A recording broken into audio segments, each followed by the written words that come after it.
So here's the first of probably many videos regarding the construction of this Art Nouveau / Victorian industrial garden gate that I'm making for some clients, John and Marie. And the first thing that has to happen in it is these here, these shaded in bits, these are going to be panels of 2mm sheet steel, and down the edges here are going to be 20mm wide strips of 3mm steel, which are going to go obviously front and back, and they'll be riveted on, and that's a kind of decorative thing, but it's also, it's just so it builds up the side of the sheet steel so it's not kind of sharp. So the first thing that needs to happen is I have a bit of some bits of 20x3 here and a bit of scrap 2mm steel, and I need to establish how long I need to cut the rivet tails to, because what I ultimately want is, well, if I pause there for a second and explain that you buy rivets with different tail lengths, and then the object of the exercise is to cut the tail length by trial and error. First of all, establish how long the tail length needs to be, so that when you cut it to length and form this end, you end up with a rivet head on this side that's equal in size to that one.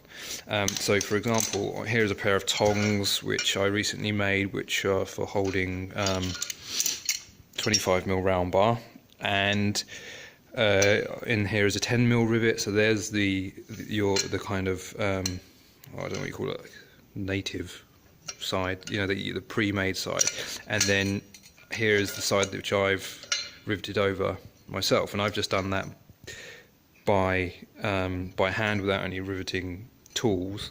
And the rivet head, this thing's kind of struggling to focus, is approximately, focus, bloody hell, come on, of the same size. But the problem with this one is that because I've just done it by hammer, oh flipping heck, focus, for sake, come on. This, there we go, has lots of little ding ding ding ding ding, whereas this side is perfectly smooth. That can kind of be some people prefer this. For example, my dad's a listed and historic building conservation architect, so he prefers the side that's got more character. But for this aesthetic, I want both sides to be more like this. So what I will be doing is using a tool of some sort to so here in this tool, that has the impression of a 6mm rivet head. These are 6mm rivets, and so I'll probably finish off by, once I've done the majority of the shaping work by hand, finish off by sort of planishing that round. Equally, underneath there is a tool in here. This is not necessarily the setup I'm going to use when it comes to the real deal, but I'm using this setup as a way to test the system. So in here is a Ujima flip with a impression of a 6mm rivet head. So when I'm riveting, this, which I never am, maintains the rivet head shape.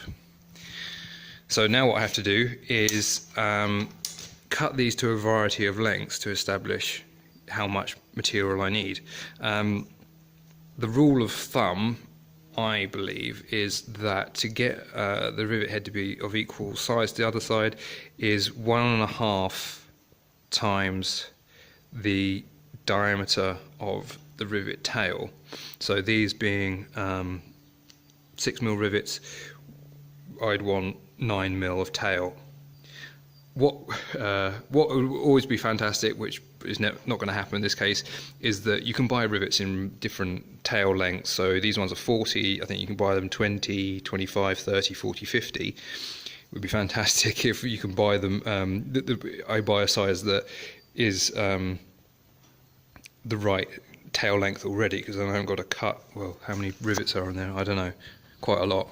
It's going to take me quite a while to cut them all to length. Probably something else, but I can't think of it at the minute, so I'm going to get cutting these. I have just remembered the other thing I was going to say. Oh yeah, ignore these holes, this is just scrap. Something I discovered a little while ago. I'm self-taught, so everything I sort of do, I don't know if it's like right or wrong, it just works. So as you can see, there's these are sandwiched. Something I discovered a little while ago is that if you, rather than drilling 6mm holes, if you drill like 5.5 or 5.75 or something, and then hammer these through, it'll keep it snug, rather than if you drill it at 6, they'll sort of fall out and it's just a pain in the arse. But this, even as it is you know, snug and tight, and that's it's not deforming anything in any way. It's just, it goes in nice and it makes life easier. Okay, so now these have been trimmed. I've trimmed this one down to 8, 9, 10 and 11. So I'll go along and one after another form them over and see which one gives me the nicest looking head size. What I'd love is if the right number is an even number, because steel comes in 6, 8, 10, 12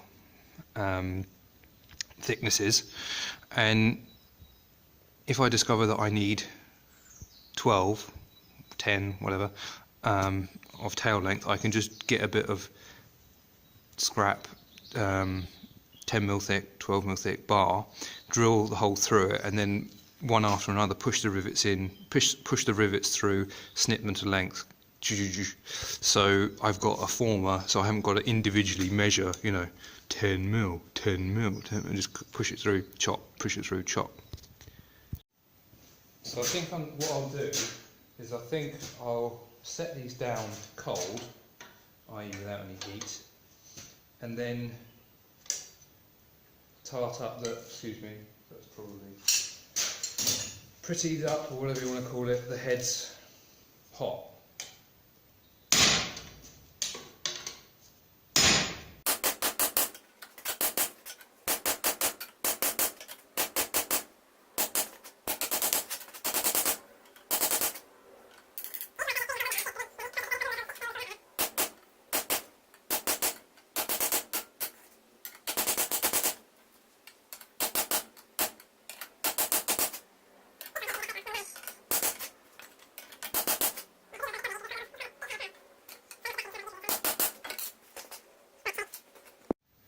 So this is where I'm at the minute, having just done that cold, is 8, 9, 10, 11. I don't think the camera's good enough really. Yeah, it's not really focusing. So, oh, there we go, result. So this one here, the longest one, is going a little bit out on the town. Yeah, so you can see it's sort of falling to one side a bit, whereas these ones here, sorry, I'm knocking the ladder that this thing's on. Come on, focus, focus. Are sort of naturally staying in check a bit better. So now I've got everything set back up here. I'm going to get them warm and then use this to like form the heads a bit. I mentioned at this point I've never done this before. For me it's a case of experimenting. Where there's a will, there is a way.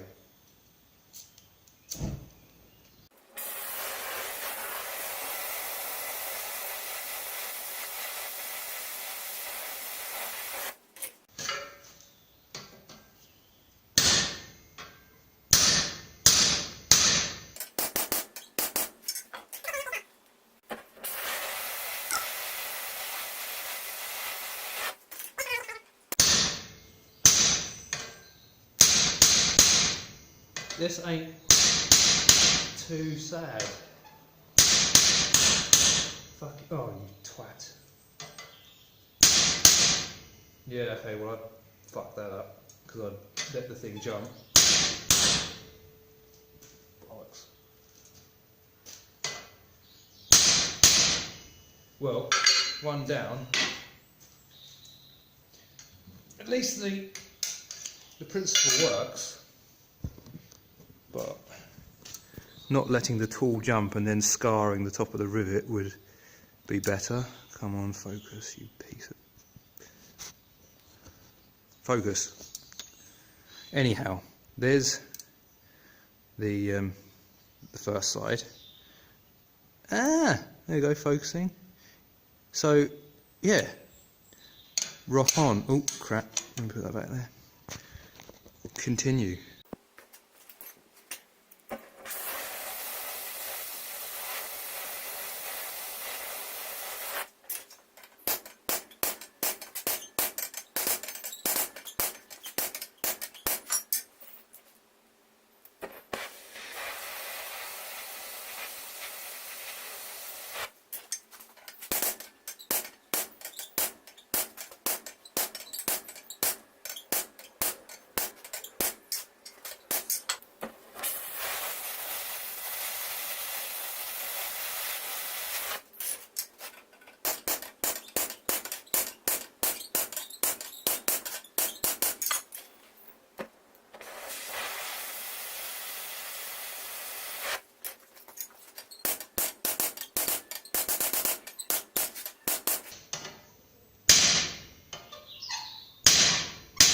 That is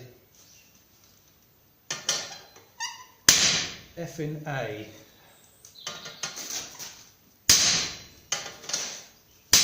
Shame on, mother.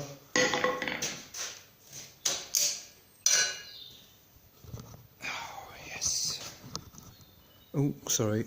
Where am I going? Right, so that's the first side. There's my side. If I spin that round that way, that is bowl select. Yeah, that is good. I can tell that number 11 is going to be too long. The only thing I'd say is that not only am I kind of testing here the lengths, it's the process. And what I did first of all in this one was slightly form them cold, and then did them hot, but then that relied on putting the gas torch on here. I won't do that come on the night. What I'll do is I'll cut them all to length, so I'm going to have that as 10, and I'll chuck them all in the gas forge and then do them all hot rather than doing it cold first of all, because I don't want the sheet to get deformed a lot, and by putting the heat right on the sheet, that's not what I want. Plus also, let me grab this one. As I've sort of explained to people before in lessons when I've done a bit of riveting, is you want the heat in the shank as well. So, you know, even if the thing you're riveting is yay long and you're only using just here to form the head, you don't just want the heat in the part that you're going to use to form the head, you want it in the shank, so that the whole thing is being affected when you start smashing it with a hammer. But in this system, the heat is more so just on the top. These are very small rivets, so doing that first bit cold is not really an issue, but get it as right as you can. The last little instalment to this tale of riveting is, now that I've got my tester ones that I've established how much rivet tail I need, I also then went on and did the same process with the 10mm rivets that I'm going to use. I had actually marked this up as to do as 10, 14 and 16, testing the tail lengths.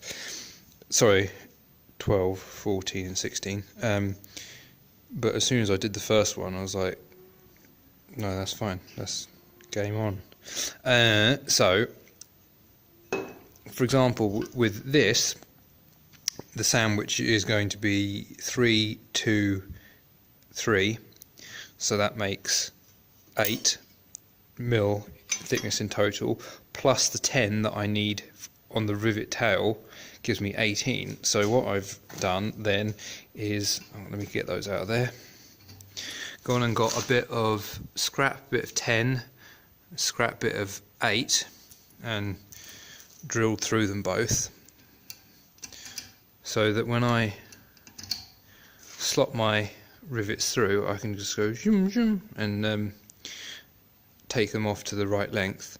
The reason for having a little bit of a twist in this is so that when I cut with my grinder, if there wasn't any kind of twist in this, then they could quite easily sort of back out, but having a bit of a twist just helps them sort of stay down, stay flush, you know, because if I start cutting there where there's a gap, then that's not giving me a true representation of the length that I need. So with the 6s,